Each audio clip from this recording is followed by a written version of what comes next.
Also is, I don't want another Scotchtown. I teach in Pine Bush. I bought a house in Goshen for the Goshen schools. I know what those communities bring. I know what kind of students they bring, and that's why we're in Goshen. We want Goshen to stay the way it should be. Thank you. Thank you. Anyone else? Please.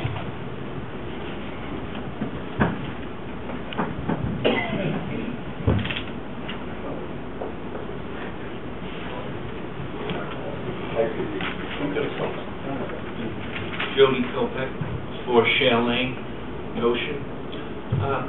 My concern over there is how much weight does the environmental impact as far as the wildlife is concerned.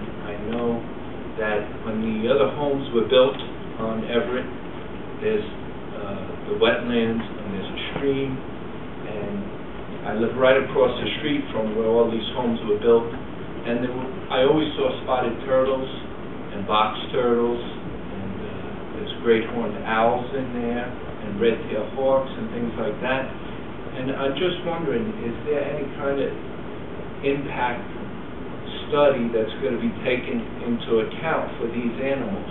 I know there's water snakes, there's all kinds of wonderful things in there because of those wetlands.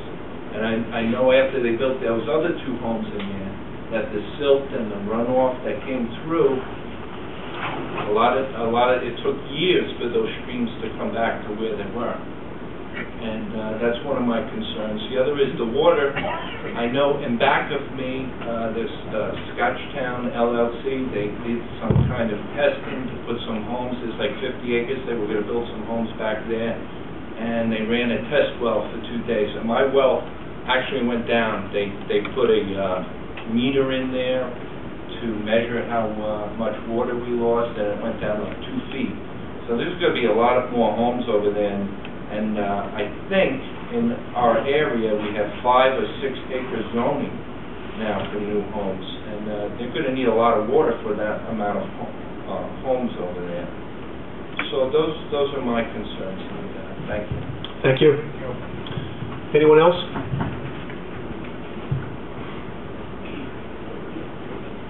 Gary Dostal, 29 Everett Road. I've read in the paper today Mrs. Shapiro's article, as I'm sure all you other gentlemen did, and she sounded like a persecuted environmentalist. But this is not true, okay? Because the fact of the matter remains that this is all about money, okay? And I like money, it's probably more than the next guy, but this is all about money, okay?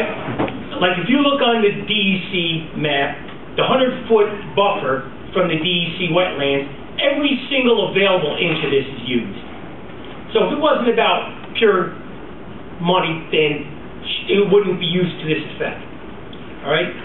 As Bob Fields eloquently stated last time we were here, the zoning said that the property values must be maintained of all the homes that are surrounding. This is an impossibility. I mean, is there any one of us that can look each other in the eye and say that these property values of the surrounding homes are not going to be negatively impacted? As far as I stated last time, this community, it might not be 5 years, it might not be 10 years, but it is going to go, the deed restriction is going to go off it, and these rentals are going to be able to be rented out to anybody. And it's going to affect the school system in a huge way. It might not be this year, it might not be next year, but it's going to happen. The same way it happened in Goshen, whether they have somebody on the board that's friendly to their situation, or whether the economy's so terrible that somebody has a sympathetic ear, and it will change eventually. One of the last things I'd like to say is to Mr. Oley is that he spoke of the significant stream to get rid of the effluent of 400 people. And we know what effluent is a fancy name for, okay? The significant stream next to my house has been completely dry for over 2 months. I mean bone dry, okay? So, you know, you can say whatever you want to say and repeat whatever error that the DEC has when they denoted this as a significant stream, But gentlemen, I can look every one of you in the eye and tell you it has been bone dry for over 2 months. Nothing. That would mean that the downstream waste of 400 people, the totality of it, would be their effluent in all the summer months. And I'm not exactly sure how it would affect once it all freezes up solid, as it always does in the wintertime. And I would like to state lastly, as far as the community character, we all live in a rural area. We tend to like to paddle in canoes, as averse to her speaking about community all the time. We don't want to all be on the ship together. We have private homes with lawns, and we like our private property. We're kind of like the type of people that like to paddle in a canoe, not be subjected to knowing what our neighbors are doing, and looking at 3,000 people, and we already know about the impact on the roads cannot be overstated. And I guess that's it, gentlemen. Thank you.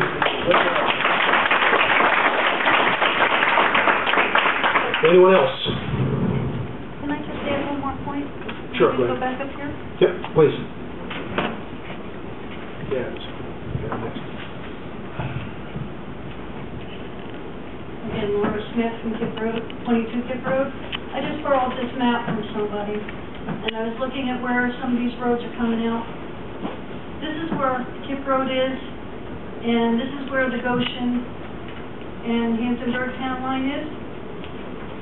There was one person that wanted to bring out a road there from their property. That would have been one family with one driveway, and they were denied. They said it was unsafe to come out at that point. So you're going to have hundreds of people coming out in this unsafe location. Thank you. Thank you. There was no, please.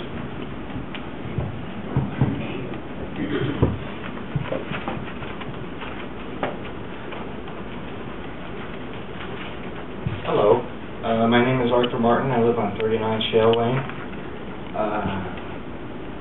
I could rehash everything negative that everybody has said that this project is going to bring to the community, but I don't think I need to do that. I think the real question is it going to bring anything positive to the community?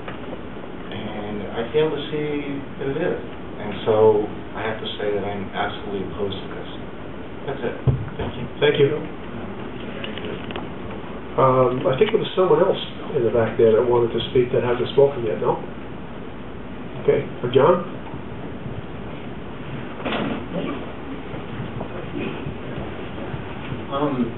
I just wanted to reiterate that looking at the Patrick Farm thing is very interesting. One of the why I came back up to re-mention that was I had asked Ms. Shapiro at the last meeting how many people she anticipated this, and the number 200 or something thereabouts was tossed around, which seemed like rather odd, since that would be less than a person per unit.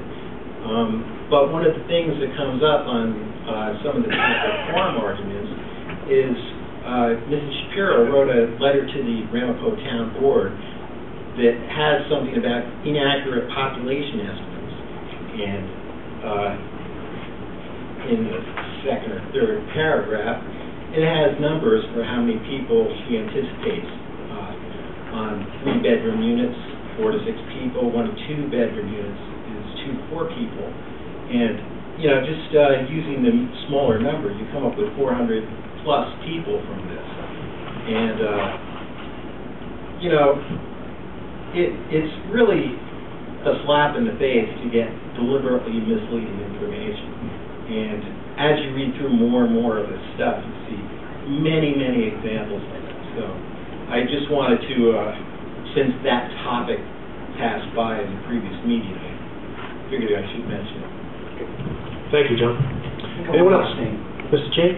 Yes, coming down 207, I see signs on the road. Did they have a permit for that business and a permit to put those signs up? I know that was mentioned at one of our other meetings, and to tell you the truth, right now, I do not know Well, whether they have one. to be taken down then, right? But, no. Plus, it's in the town of Goshen. They have to get a permit to sell.